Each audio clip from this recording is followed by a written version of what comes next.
Okay start.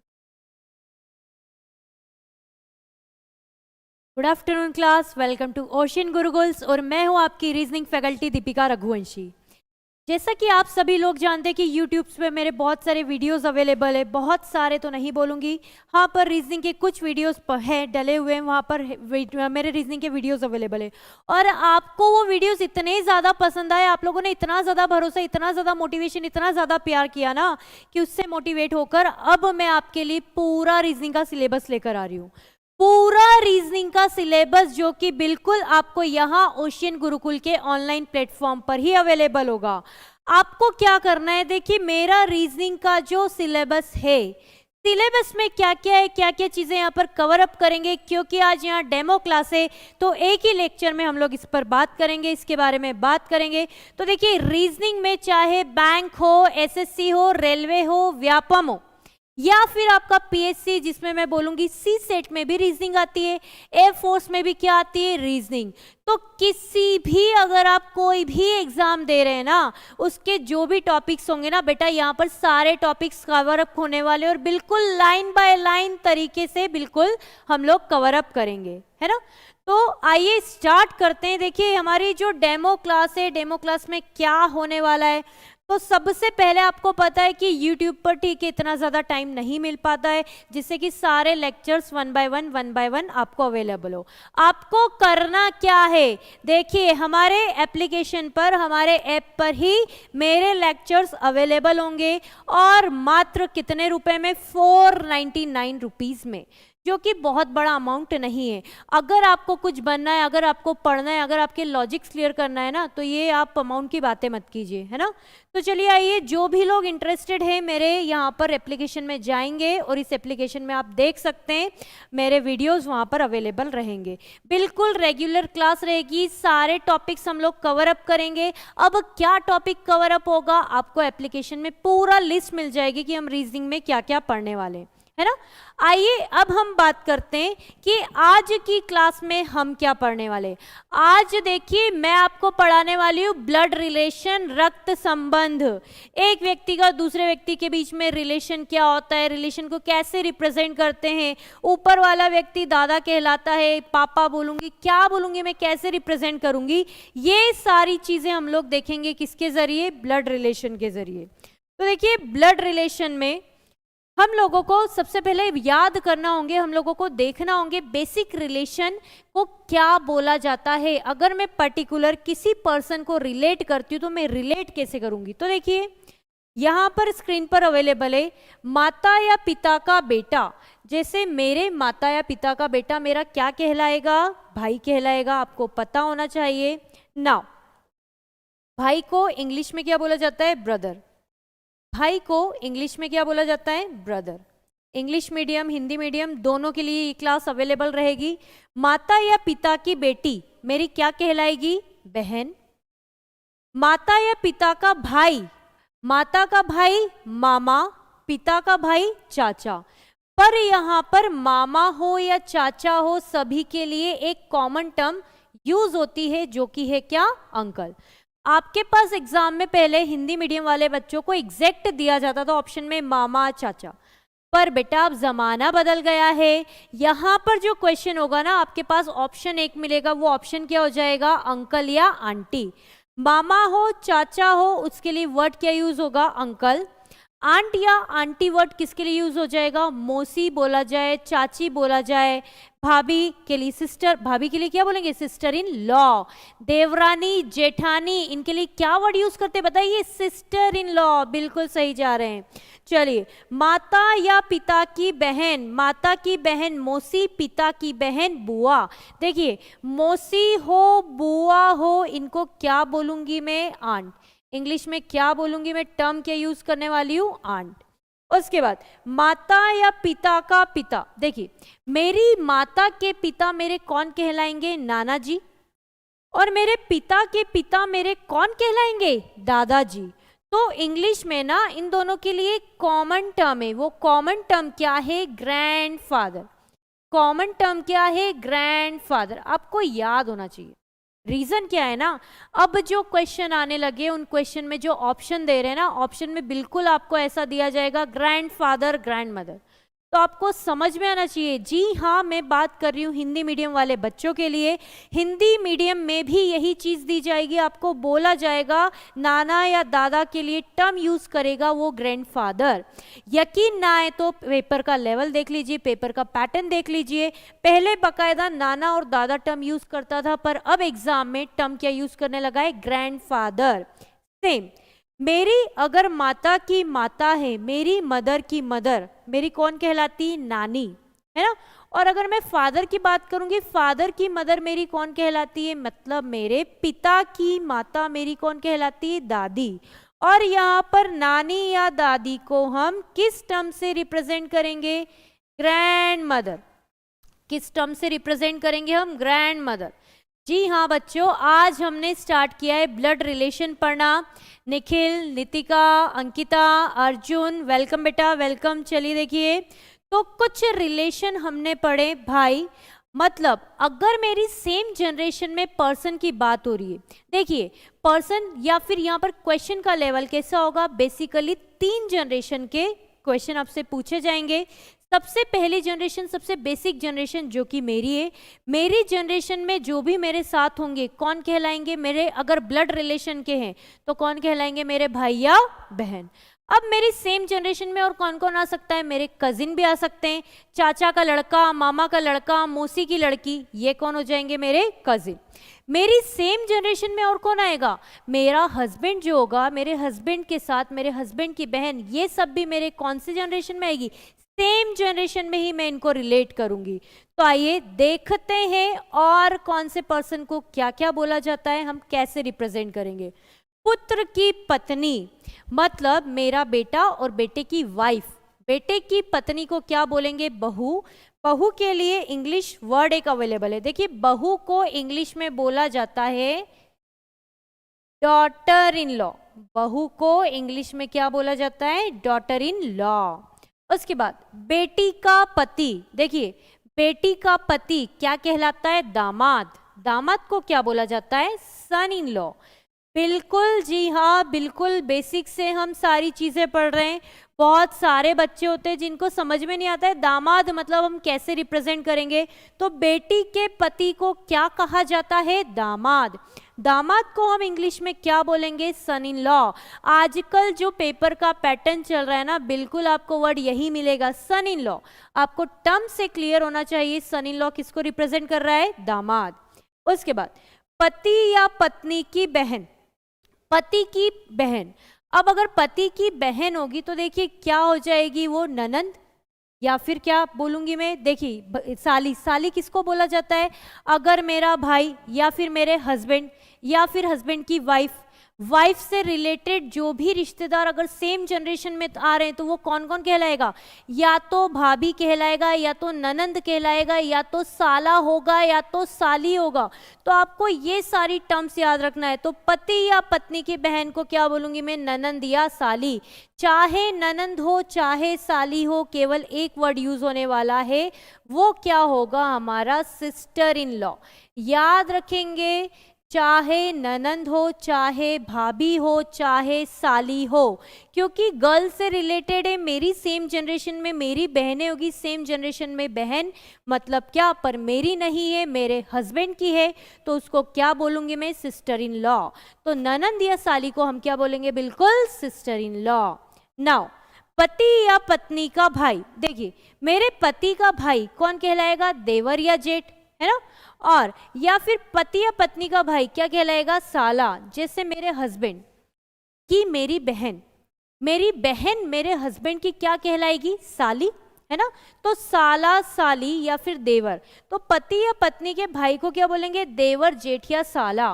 तो जब भी देवर, जेठ या साले की बात होगी ना, तो बेटा उसको क्या बोला जाएगा, ब्रदर इन लॉ। क्या बोला जाएगा इसको, बिल्कुल ब्रदर इन लॉ। बिल्कुल। भाई का बेटा या बेटी, देखिए मेरे भाई का बेटा या बेटी मेरे कौन कहलाएंगे, भतीजा या भतीजी। भतीजा या भतीजी कैसे रिप्रेजेंट करूंगी? भाई का बेटा या बेटी, उसको क्या बोला जाएगा? भतीजा या भतीजी। और यहाँ पर भतीजा या भतीजी के लिए कॉमन टर्म यूज की जाएगी जो कि क्या हो जाएगा? नेफ्यू। क्या बात करेंगे हम? नेफ्यू। इसके अलावा और क्या बोल सकती हूँ बताइए? यहाँ पर मैं देख रही हूँ भतीजी के लिए क्या टर्म यूज करेंगे। बिल्कुल विराट, नमस्ते। आयुष्मान बेटा, welcome to the class of reasoning. आज से हम रीजनिंग के सारे टॉपिक्स कवर अप करेंगे।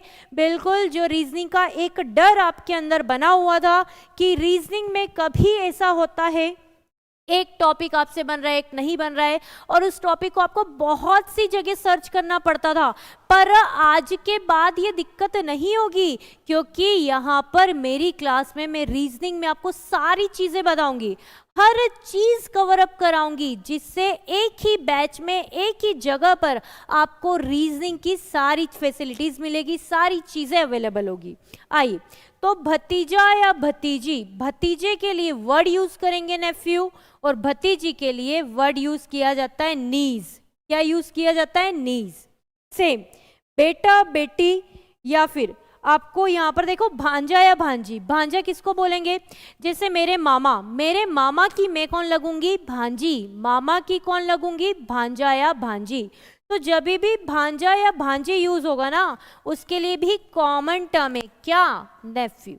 तो बोलने का मतलब जब भी भतीजा या भांजा बोला जाएगा, आप वर्ड यूज करेंगे नेफ्यू। जब भी भतीजी या भांजी वर्ड यूज किया जाएगा ना, आप वर्ड यूज करने वाले हैं नीज। क्या बोला जाता है? नीज।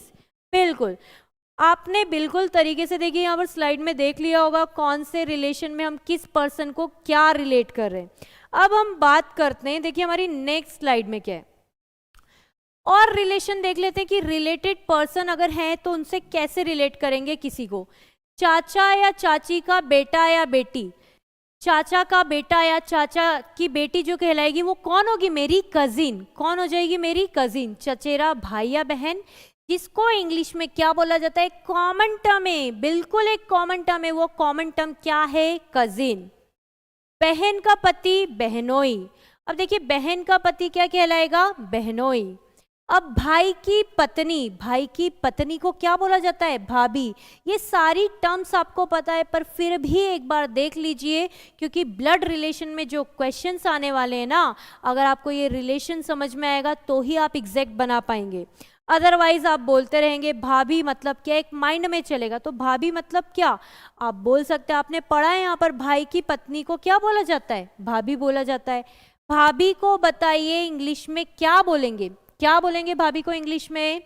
विराट, संदीप, विराट जल्दी बताइए, भाभी को इंग्लिश में क्या बोला जाता है? Sister in law. बिल्कुल, क्या बोला जाता है? Sister in law. बिल्कुल बेसिक से पढ़ रहे हैं हम लोग, जहां पर आपको सबसे पहले बता रही हूँ कि ब्लड रिलेशन में एक्चुअली जो रिश्ते होते हैं ना, उन रिश्तों को कैसे रिप्रेजेंट किया जाता है। भाभी मतलब क्या, पोता या पोती मतलब क्या। देखिए दादा का क्या, पोता या पोती। दादा का क्या, पोता या पोती। देखिए बेटे का बेटा या बेटी, पोता या पोती। तो पोता या पोती इसके लिए कॉमन टर्म है। कॉमन टर्म क्या है? ग्रैंडसन, या फिर मैं बोलूंगी ग्रैंड डॉटर। क्या बोलूंगी मैं? Grand daughter. ग्रैंडसन या ग्रैंड डॉटर, है ना। तीसरी जनरेशन वाले लोग हमेशा ग्रैंड होंगे, इस चीज को ध्यान रखना। ग्रैंड पर्सनैलिटी होगी। ग्रेट पर्सनैलिटी मतलब ग्रैंड पर्सनैलिटी। तो ग्रैंड किन चीजों के आगे लगेगा? जब भी तीसरी जनरेशन की बात होगी, ऊपर से नीचे या नीचे से ऊपर, उन लोगों के आगे क्या लग जाता है? ग्रैंड। तो पोता या पोती को मैं क्या बोलकर रिप्रेजेंट करूंगी? ग्रैंडसन या ग्रैंड डॉटर। अच्छा, बेटी का बेटा या बेटी। अब बेटी के बेटे, अब बोलेंगे बेटी की बेटी का रिलेटेड पर्सन क्या कहलाएगा? या फिर मैं बोलूंगी कि भाई मेरी माता की माता मेरी कौन कहलाएगी? नानी। और नानी की मैं कौन कहलाऊंगी? नातिन। समझ में आई आपको बात? मेरी माता की माता मेरी कौन कहलाएगी? नानी। और नानी की मैं कौन? नातिन। तो यही चीज बोली गई है, नाती या नातिन। आपको टर्म क्लियर होना चाहिए। मतलब मम्मी की साइड से क्या कहलाऊंगी मैं? नाती या नातिन। पर वही बात अगर पापा की साइड से की जाएगी तो मैं क्या कहलाऊंगी? पोता या पोती। और अगर ये बात हो रही है तीसरी जनरेशन की, ध्यान रखेंगे इस चीज को, तो नाती या नातिन के लिए अगेन मैं टर्म क्या यूज करने वाली हूँ? ग्रैंडसन या ग्रैंड डॉटर। ग्रैंडसन या फिर मैं बात करूंगी क्या? Grand daughter. ध्यान रखेंगे इस चीज को। पोता हो या नाती हो, ग्रैंडसन बोला जाता है, लड़के के लिए यूज होगा ना, मेल के लिए यूज होगा। पोती हो या नातिन हो, किसके लिए यूज हो रहा है? फीमेल के लिए, लड़की के लिए। पर क्योंकि तीसरी जनरेशन में है इसलिए इनके लिए क्या टर्म यूज करने वाली हूँ? Grand daughter. क्या टर्म यूज करने वाली हूँ मैं? Grand daughter. आइए अब बात करते हैं हम कि भाई हमारा जो ब्लड रिलेशन है उसका बेसिक तरीका क्या होगा। मैडम अगर क्वेश्चन दिया गया तो हम कैसे सॉल्व करेंगे? तो बेटा यहाँ पर क्वेश्चन के 2 से 3 पैटर्न होंगे। पहला पैटर्न होगा सेंटेंस वाइज में आपको ब्लड रिलेशन दिया जाएगा। पहला पैटर्न क्या होगा? सेंटेंस के फॉर्म में ब्लड रिलेशन दिया जाएगा। तो जब भी सेंटेंस के फॉर्म में ब्लड रिलेशन दिया जाए, दूसरा पैटर्न होगा हमारा कोडेड फॉर्म में ब्लड रिलेशन, चाहे कोड के फॉर्म में ब्लड रिलेशन दिया जाए। तीसरा फॉर्म होता है पजल्ड फॉर्म में ब्लड रिलेशन। तो चाहे सेंटेंस वाइज हो, पजल्ड वाइज हो या फिर तुम्हारे पास कोडेड फॉर्म में हो, किसी भी वैरायटी के पैटर्न हो, सॉल्व करने का तरीका है कि आप बनाइए ब्लड रिलेशन का पैटर्न मतलब चार्ट और उसी के अकॉर्डिंग कीजिए क्वेश्चन को सॉल्व। कैसे करेंगे? चलिए देखिए, सपोज यहाँ लिख दिया मैंने ए, यहाँ लिखा बी और यहाँ लिखा सी। तो ध्यान रखेंगे मैंने आपको बोला भाई 3 जनरेशन के क्वेश्चंस होंगे, तो इन 3 जनरेशन को यहीं पर समझना है। सबसे नीचे वाली जनरेशन में हमसे ऊपर हमारे माता पिता और इनसे भी ऊपर होंगे इनके माता पिता। अब पर यहाँ पर एक दिक्कत आ रही है, एक डाउट आ रहा है बहुत ज्यादा, मैं कैसे रिप्रेजेंट करूँ? ये मैं हूँ या मेरा भाई है, ये मम्मी है या पापा है, ये दादा है, दादी है, नाना है, नानी है, कौन है? इसके लिए हमको लेना होगा कुछ नोटेशन, कुछ भी ले सकते हैं। जैसे जहां पर भी मैं स्क्वायर बनाऊंगी, जिस भी एलिमेंट के ऊपर मैं स्क्वायर बनाऊंगी ना, वो मेल कहलाएगा। क्या कहलाएगा? मेल। और जिस भी एलिमेंट के ऊपर मैं सर्कल बनाऊंगी ना, वो पर्सन क्या हो जाएगी? फीमेल, महिला। जैसे ए के ऊपर सर्कल बनाया है, सर्कल किसको रिप्रेजेंट कर रहा है? महिला को। ठीक है, यहां पर भी मैंने बना दिया स्क्वायर, स्क्वायर किसको रिप्रेजेंट कर रहा है? मेल को, पुरुष को, आदमी को, है ना। तो इस तरीके से हम देख सकते हैं। तो यहाँ पर कहानी क्या समझ में आ रही है ना, ए एक महिला है, फीमेल है, बी एक मेल है, एक पुरुष है, सी एक मेल है, एक पुरुष है। अब आगे बात करते हैं यहाँ पर क्वेश्चन कैसे पूछा जाता है। बेटा यहाँ जो लॉजिक अब आने वाला है ना, बस इन्हीं 2 मिनट में आपको लॉजिक समझ में आने वाला है। देखिए क्वेश्चन पूछा जाएगा, जैसे बताइए सी का संबंध बी के साथ क्या है, और कैसे कैसे क्वेश्चन को पूछ सकता है। पहले क्वेश्चन को पूछने का तरीका देख लीजिए। सी का संबंध बी के साथ क्या है? How C is related to B? Who is C to B? C कैसे संबंधित है बी के साथ? समझ में आया? तो क्वेश्चन का जो भी तरीका हो रहा है ना, आपको एक चीज समझ में आना चाहिए, पहला व्यक्ति पहले नंबर पर ही है और दूसरा व्यक्ति दूसरे नंबर पर ही है। तो जब भी ऐसा होगा ना, आपको हमेशा फर्स्ट पर्सन के लिए आंसर देना है। किसके लिए आंसर देना है? First person. आपको बताना है भाई ये पहला पर्सन कौन है, दूसरे को रिस्पेक्ट देखते हुए। ऐसा क्यों? क्योंकि परिवार में और भी तो लोग होंगे ना भाई, बहुत सारे अलग अलग लोगों से सी का रिश्ता अलग अलग होगा। तो दूसरे व्यक्ति के रिस्पेक्ट में मुझे बताना होता है पहले व्यक्ति का रिलेशन क्या है, संबंध क्या है। मतलब यहां से समझ में आ रहा है, मुझे बताना है सी के बारे में, मुझे बताना है सी कौन है। किसको देखकर बताऊंगी? बी को देखकर। तो देखिए ना, बी के ऊपर ही ना, तो बी के ऊपर कौन हो जाएंगे? बी के कौन है? ये फादर या पिताजी। बी के कौन है? फादर या पिताजी। एक और बात, पिताजी को इंग्लिश में हम क्या बोलेंगे? फादर। ठीक है, तो सी का रिलेशन बी के साथ क्या आ गया है? आंसर क्या हो जाएगा हमारा? फादर या पिताजी। अच्छा, ब्लड रिलेशन में एक और चीज होती है ना, हमको रिलेशन समझ में आ रहा है, पर हम जो भी ऑप्शन सोचते हैं ना बेटा, सारे ऑप्शन में अवेलेबल होते हैं, सारे आंसर ऑप्शन में अवेलेबल होते हैं, और मुझे डाउट हो जाता है कि भाई आंसर ये आएगा या ये आएगा।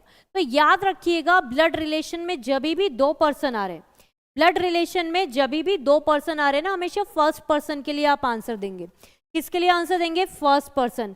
आप बताएंगे पहला व्यक्ति कौन है, किसके रिस्पेक्ट में? सेकंड वाले के रिस्पेक्ट में। अगला क्वेश्चन देख लीजिए। जैसे अगर फॉर सपोज मैंने आपसे पूछ लिया ए का संबंध बताइए बी के साथ। ए का संबंध बताइए किसके साथ? बी के साथ। कैसे बोलूंगी मैं? How A is related to B, who is A to B, A कौन है बी का, ए का संबंध बताइए बी के साथ। इतने सारे वैरायटी ऑफ पैटर्न बना दी, पर आपको क्या चीज समझ में आ रही है? भाई पहला व्यक्ति पहले नंबर पर ही। तो याद रखेंगे जब भी दो एलिमेंट दिखाई दे रहे हैं ना बेटा, याद रखेंगे हमेशा पहले व्यक्ति के लिए आंसर देना है। आपको बताना है पहला व्यक्ति कौन है। तो चलिए ए का रिलेशन बताना है, किसको देखकर? सेकंड वाले को देखकर। मतलब किसको देखकर? बी को देखकर। तो देखिए बी के तो नीचे ही है ना, ये तो बी की कौन होगी? सन या डॉटर।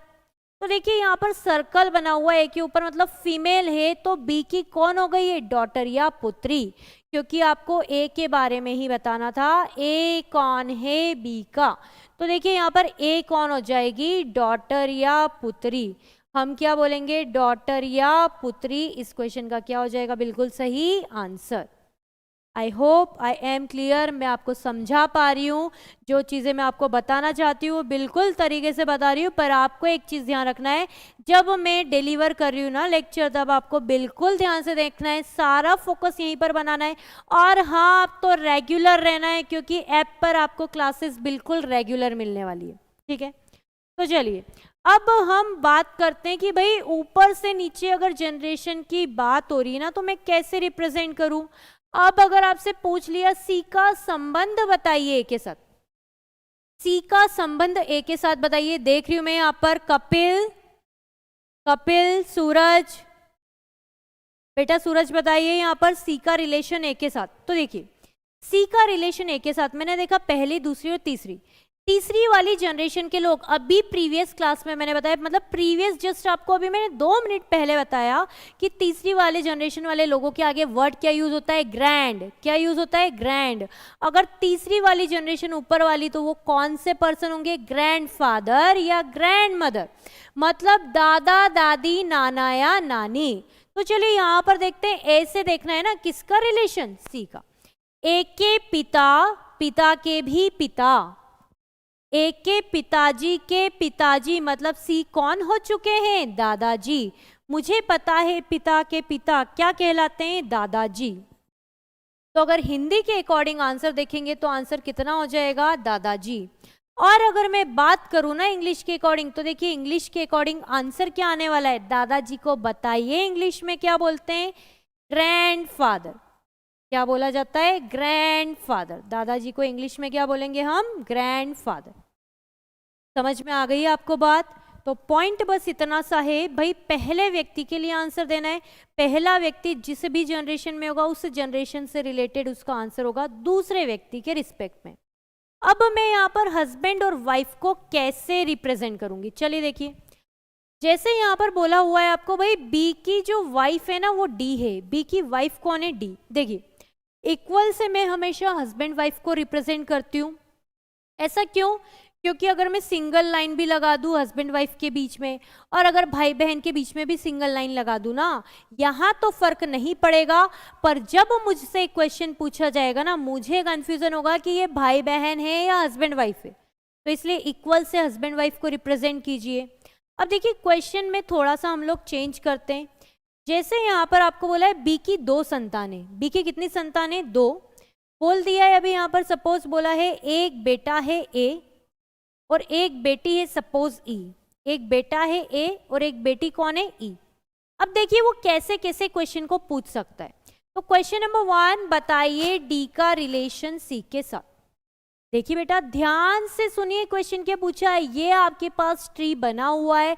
ये ट्री क्यों मैं बता रही हूँ? क्योंकि आपका कोई भी क्वेश्चन होगा ना, चाहे वो आपका कोडेड फॉर्म में हो, चाहे पजल्ड फॉर्म में हो, या फिर आपका सेंटेंस फॉर्म में हो, जो चीज़ आपके माइंड में, वो चीज़ अगर आप डायग्राम फॉर्म में बना लेते हैं ना, तो यकीन मानिए क्वेश्चन को करने का नजरिया ही अलग होगा, क्वेश्चन को करना बहुत ज़्यादा आसान हो जाएगा। तो यहाँ मुझे देखना है डी का रिलेशन सी के साथ। तो चलिए देखते हैं, डी से सी का देखना है ना। डी का हस्बैंड कौन है? बी।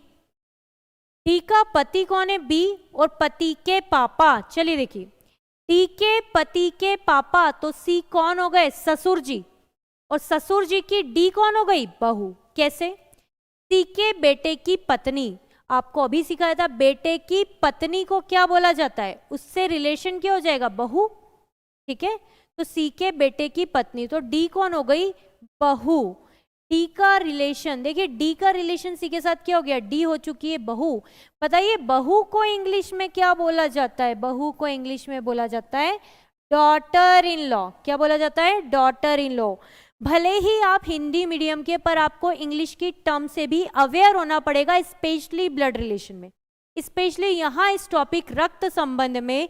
रीजन क्या है ना, यहाँ पर आपके पास जो इक्वेशन आएगी, जो क्वेश्चन आएगा, उसमें बिल्कुल यही टर्म मिलेगी, डॉटर इन लॉ। तो आपको समझ में आना चाहिए ना कि डॉटर इन लॉ मतलब क्या। तो अब आप बिल्कुल क्लियर है, डॉटर इन लॉ मतलब क्या हो जाएगा? बहू। नाउ अब हम बात करते हैं, अगर आपसे पूछा गया कि भाई आप बता दीजिए ए का रिलेशन डी के साथ, ए का रिलेशन किसके साथ? डी के साथ। तो चलिए बताइए, ए का रिलेशन जब मैं डी के साथ देखती हूँ, कैसे देखूं? ये दोनों पति पत्नी है और ये दोनों इनके बच्चे हैं, तो ये दोनों कौन हो गए? बेटा या बेटी। पर बात किसकी हो रही है अभी? केवल ए की। तो देखिए ए तो कौन हो जाएगा? बेटा हो जाएगा, किसका? डी का। तो ए क्या हो जाएगा? बेटा हो जाएगा डी का। तो आंसर क्या हो गया? बेटे को इंग्लिश में क्या बोला जाता है? सन।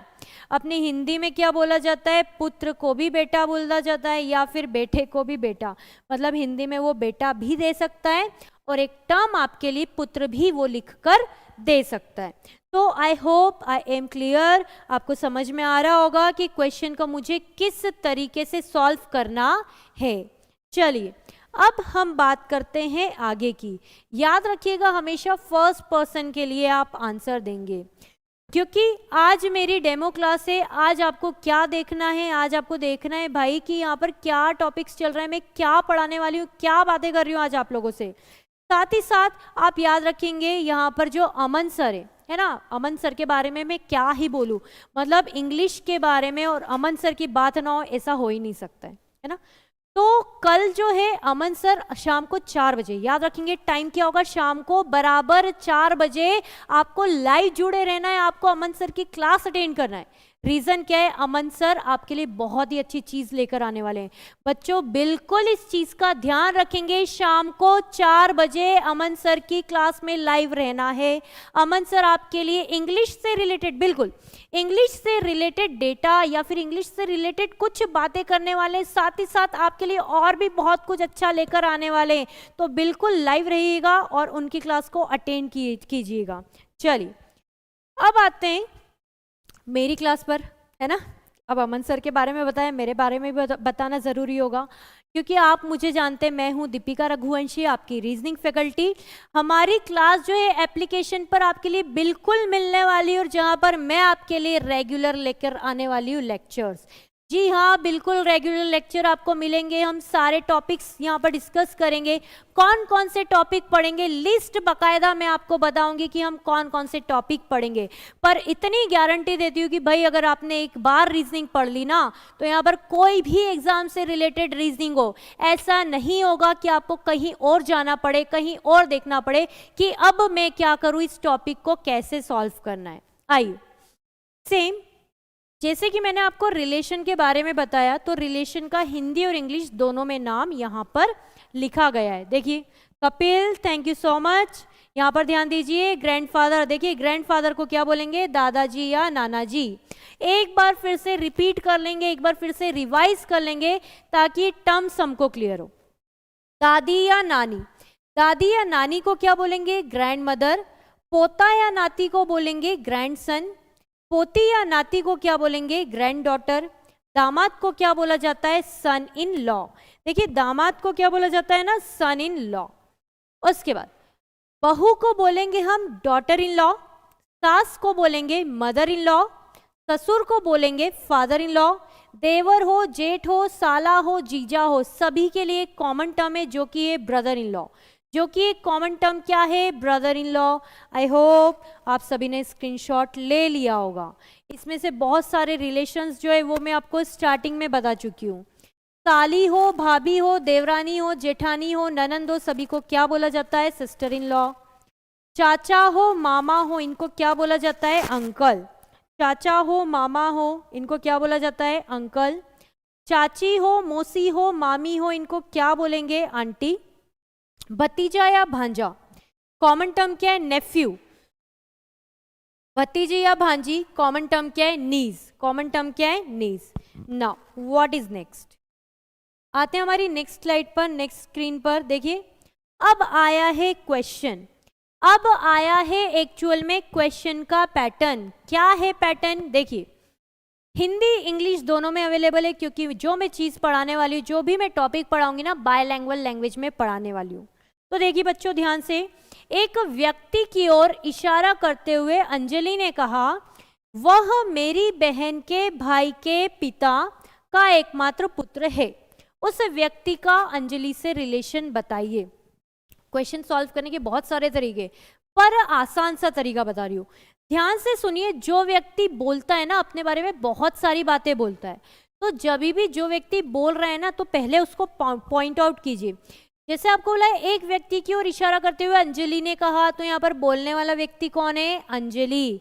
अब देखिए जब भी कोई व्यक्ति बोलता है ना, आगे वाले सेंटेंस में क्या बोलता है? मैं या मेरा, आई मी माई सेल्फ। तो जब भी कोई व्यक्ति बोल रहा है ना, कैसे बोलेगा? आई मी माई सेल्फ, मैं या मेरा।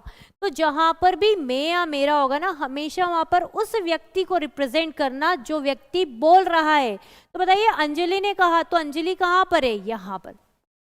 अंजलि कहां पर है? यहां पर, क्योंकि अंजलि बोल रही है ना। तो देखिए कैसे बनाऊंगी मैं, ये लिख दिया मैंने अंजलि। चलिए अंजलि की बहन, अब देखिए क्या बोला? बहन का भाई, भाई के क्या बोला? पिता। अब देखो भाई बहन, जैसे कि मैंने आपको बोला सेम जनरेशन में आएंगे, आपको सेम जनरेशन में लिखना है। दूसरी बात, जैसे ही बहन बोला, बहन मतलब क्या? फीमेल है, फीमेल को सर्कल से रिप्रेजेंट करूंगी। बहन का जैसे ही भाई बोला, भाई भी सेम जनरेशन में ही बनेगा, क्योंकि भाई बोला मतलब ये मेल है, ये पुरुष है, आदमी है, इसीलिए इसको हमने स्क्वायर से रिप्रेजेंट किया। अब क्या बोला? अंजलि की बहन का भाई, ये तो सेम जनरेशन में आया। अब भाई के पिताजी, पिताजी बोला है, इसलिए इनको कहाँ बनाना पड़ेगा? ऊपर वाली जनरेशन में, इसी के जस्ट ऊपर। अब देखिए आगे पढ़ेंगे। अब क्या बोला है? पिता का तो एकमात्र पुत्र है। अब जब भी एकमात्र की बात होगी ना, तो वो खुद स्वयं होता है। फिर से, अंजलि की बहन का भाई, भाई के पिता, अब पिता का एकमात्र पुत्र कौन है? आखिरी में उसको लिख दीजिए जिसके बारे में बात हो रही, वही तो कौन है? आदमी। वही तो कौन है? आदमी। अंजलि की बहन के भाई के पिता का एकमात्र पुत्र कौन है? आदमी।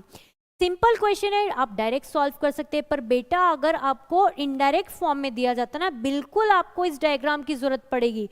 दूसरा और इंपॉर्टेंट लॉजिक की आपको इस डायग्राम की जरूरत क्यों पड़ेगी? क्योंकि आप पजल के क्वेश्चन सॉल्व करने वाले हैं, क्योंकि ब्लड रिलेशन से रिलेटेड पजल आने वाली है, क्योंकि आपको ब्लड रिलेशन कोडेड फॉर्म में भी पढ़ना है। तो ध्यान रखेंगे इस चीज को कि अगर आपने इस ट्री मेथड से क्वेश्चन अगर अप्लाई कर रहे हैं ना, पॉइंट नंबर 1 एक्यूरेसी तो बहुत ही ज्यादा बेहतरीन आने वाली है। पॉइंट नंबर 2 स्पीड का कोई जवाब ही नहीं है, कोई तोड़ ही नहीं है। पॉइंट नंबर 3 आपको कभी भी क्वेश्चन में डाउट नहीं होगा कि क्या मुझे इसको दोबारा चेक करना है, क्योंकि जो भी चीजें वो बोल रहे हैं ना, आप उसको डिक्टो कॉपी कर रहे हैं, आप उसको एज इट इज यहाँ पर लिख रहे हैं। ठीक है, तो अंजलि जो बोल रहा है हमेशा वहीं से बनाएंगे, जो व्यक्ति बोल रहा है हमेशा वहीं से बनाएंगे। अंजलि की बहन, बहन का भाई, भाई के पिता, पिता का तो एक ही बेटा है, खुद कौन? वो आदमी। आइए बात करते हैं क्वेश्चन क्या पूछा है। इतना बनाने के बाद अब हम फोकस करेंगे भाई क्वेश्चन क्या है। क्वेश्चन में बोला है वह व्यक्ति अंजलि से कैसे संबंधित है। वह व्यक्ति मतलब कौन? जिसकी बात हो रही, वो कहाँ पर है? यहाँ पर। तो सीधी सी लैंग्वेज में अगर मैं बोलूँ, आपसे पूछा गया है आदमी का संबंध बता दीजिए अंजलि के साथ क्या है। आदमी का संबंध बता दीजिए अंजलि के साथ क्या है। तो देखिए बच्चों यहाँ पर ध्यान से, आदमी का संबंध बताना है अंजलि के साथ। देख लीजिए ना, सेम जनरेशन में है, ये कौन है? इसका बेटा, और बेटे की कौन है? भाई बहनों की बात हो रही, मतलब ये तीनों आपस में भाई बहन होंगे, पर वो आदमी कौन हो जाएगा? अंजलि का भाई हो जाएगा। क्योंकि जो भी पहले पर्सन की बात होगी ना, मैं आंसर उसी के लिए दूंगी। मुझे क्या करना है, हमेशा जो पहला व्यक्ति आंसर उसी के लिए देना है। आपको ऑप्शन में भाई भी मिलेगा, बहन भी मिलेगा, रिलेटेड जो सोच रहे सब कुछ मिलेगा, पर पॉइंट क्या है ना, मुझे क्या देना होगा, बिल्कुल सही आंसर मुझे देना होगा, बिल्कुल सही आंसर मुझे बताना होगा क्वेश्चन का सही आंसर क्या है। तो इस क्वेश्चन का सही आंसर क्या होगा, भाई आदमी अंजलि का क्या कहलाएगा, भाई, जिसको कि इंग्लिश में क्या बोलूंगी मैं, ब्रदर। तो क्वेश्चन का आंसर है भाई। आइए चेक करते हैं हमारे पास ऑप्शन में क्या दिया गया है। सभी का आंसर आ गया है, वेरी गुड विवेक, बहुत अच्छा विवेक, खुशी। आप लोग जब इस तरीके से रिस्पॉन्स करते हैं, जानते हैं आप लोग, मुझे बहुत ज़्यादा खुशी होती है, यही तो मोटिवेशन होता है मेरे लिए। चलिए देखिए, ऑप्शन में दिया था माता पिता मामा और भाई, तो बेटा इस क्वेश्चन का सही आंसर क्या हुआ, ऑप्शन नंबर डी। ये ऑप्शनल पेपर है, बिल्कुल ये ऑप्शनल पेपर है, ये थ्योरी पेपर नहीं है, बिल्कुल थ्योरी पेपर नहीं है शिवम, बेटा ये थ्योरी पेपर नहीं है, ऑप्शनल पेपर है। इस तरीके से ऑप्शन दिए जाएंगे और मुझे बताना रहेगा कि भाई मेरे क्वेश्चन का सही आंसर क्या होगा, बिल्कुल। और पढ़ाने का पैटर्न क्या होगा ना, क्योंकि ये डेमो क्लास है, बिल्कुल आज ही मुझे बात करना होगी कि मैं आपको कैसे पढ़ाऊंगी। हम बिल्कुल टॉपिक पढ़ेंगे, टॉपिक बिल्कुल लॉजिकल बातें करेंगे, जब तक लॉजिक क्लियर नहीं होगा तब तक सेम पैटर्न के क्वेश्चन करेंगे। ऐसे ही एक टॉपिक के हम सारे पैटर्न कवर अप करेंगे और फिर उसके बाद हम करने वाले धमाधम क्या करने वाले हैं, प्रैक्टिस में उस टॉपिक के नंबर ऑफ क्वेश्चन होंगे, हर लेवल के एग्जाम के क्वेश्चन होंगे जो कि आपको और मुझे बराबर सॉल्व करना होगा, है ना। चलिए अब आगे देखते हैं, आगे क्या है आपके लिए। आगे आपके लिए देखिए, अगेन फिर से अमन सर आ गए, है ना। तो भूलना नहीं है, कल शाम को 4 बजे लाइव रहना है सभी को। अमन सर, हमारे अमन सर, बिल्कुल हमारे अमन सर आप लोगों के लिए बहुत अच्छी चीजें लेकर आने वाले। कुछ एक इंफॉर्मेशन है, कुछ एक आपसे चीजें डिस्कस करना है जो आपको पता चलने वाली है कल शाम को 4 बजे। तो भूलना नहीं है, बिल्कुल लाइव बने रहना है। साथ ही साथ दीपिका मैडम को भी याद रखना है, उनको भी भूलना नहीं है ना। अब देखिए, अब बात करते हैं अब नेक्स्ट क्वेश्चन की। देखिए नेक्स्ट क्वेश्चन स्क्रीन पर लिखा हुआ है, बताइए नेक्स्ट क्वेश्चन क्या है, बनाते हैं। कैसे सॉल्व करूं मैं, चलिए हिंदी इंग्लिश दोनों में लिखा हुआ है। ए बी की बहन है, ए बहन है किसकी, बी की, क्योंकि भाई बहन बोला है, सेम जनरेशन की बात की है, इसीलिए सेम जनरेशन पे बनाएंगे। पर बच्चों याद रखना, यहाँ पर जिस भी व्यक्ति का जेंडर दिया है ना, बस उसी का बनाएंगे, जिसका जेंडर नहीं दिया उसका जेंडर बनाने की जरूरत नहीं है। ए बहन है बी की, अगला बढ़िए। सी जो है डी का भाई है, क्या यहाँ पर सीओडी अवेलेबल है, नहीं। कनेक्टिविटी बनाकर क्वेश्चन को सॉल्व करेंगे। डी ए की बहन है, तो ये बना दिया, डी बहन है किसकी, ए की। सी जो है डी का भाई है, तो ये बना दिया, सी भाई है किसका, डी का। अब आपको बताना है बी जो है डी से कैसे संबंधित है। नाउ एक बार फिर से क्वेश्चन को समझेंगे, ध्यान से क्वेश्चन की भावनाओं को समझो। ए बी की बहन है, ए बहन है किसकी, बी की, पर अभी मुझे बी का जेंडर नहीं पता है। एक और चीज ब्लड रिलेशन में याद रखना है भाई, ब्लड रिलेशन रक्त संबंध, जिस भी व्यक्ति का क्वेश्चन में जेंडर दिया है ना, बस उसी का मुझे बनाना होगा। जिस व्यक्ति के जेंडर के बारे में मुझे बात नहीं की गई है उस पे मन से स्क्वायर या सर्कल नहीं लगाना है। मतलब जिसके बारे में मुझे नहीं पता है उसके बारे में मैं नहीं बोलूंगी कि ये पर्सन मेल है या फीमेल, ठीक है। फिर आपको बोला था डी जो है ए की बहन है, तो आपने बना लिया डी बहन है किसकी, ए की। सी जो है डी का भाई है, सी भाई है किसका, डी का। एक बार इंग्लिश में भी देख लीजिए, if A is sister of B, C is brother of D, if D is sister of A, how B is related to B. Question क्या है, समझ में आया सभी को, आंसर बताइए, आंसर बताइए। लोकेंद्र आंसर बताइए बेटा, आपको बताना है यहाँ पर बी का रिलेशन डी के साथ। तो देखिए बी का रिलेशन डी के साथ, पहले नंबर पर आया बी, तो मुझे आंसर किसके लिए देना होगा, बिल्कुल बी के लिए। तो बी के लिए आंसर क्या दूंगी, देखिए ना यहाँ पर देखकर, तो ये सब आपस में भाई बहन है, पर मुझे क्लियर नहीं हो रहा है कि बी एक्चुअली में भाई है या बहन। क्या आपको बी का जेंडर क्लियर है? नहीं, आपको बी का जेंडर क्लियर नहीं है ना, तो मेरा आंसर क्या हो जाएगा ना, भाई या बहन। मेरा आंसर क्या होने वाला है, भाई या बहन। बेटा याद रखेंगे, आपको आंसर किसके लिए देना है, हमेशा फर्स्ट पर्सन के लिए। आपको बताना है ये पहला व्यक्ति कौन है ना, तो आप आंसर देंगे भाई या बहन।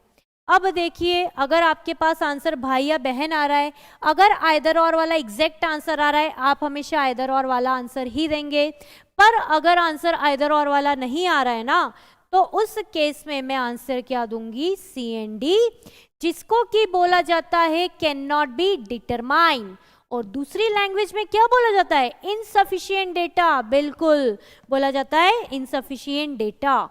या फिर मैं अगर बात करूंगी ना हिंदी की, तो हिंदी में क्या बोला जाएगा, अपर्याप्त डेटा। अपर्याप्त डेटा या दिया गया डेटा अपर्याप्त है, जिसके कारण मेरे क्वेश्चन का एग्जैक्ट आंसर नहीं आया है ना। तो क्वेश्चन का सही आंसर होगा, अगर ऑप्शन दिया है भाई या बहन, तो भाई या बहन, या फिर आंसर हो जाएगा सी एंड डी।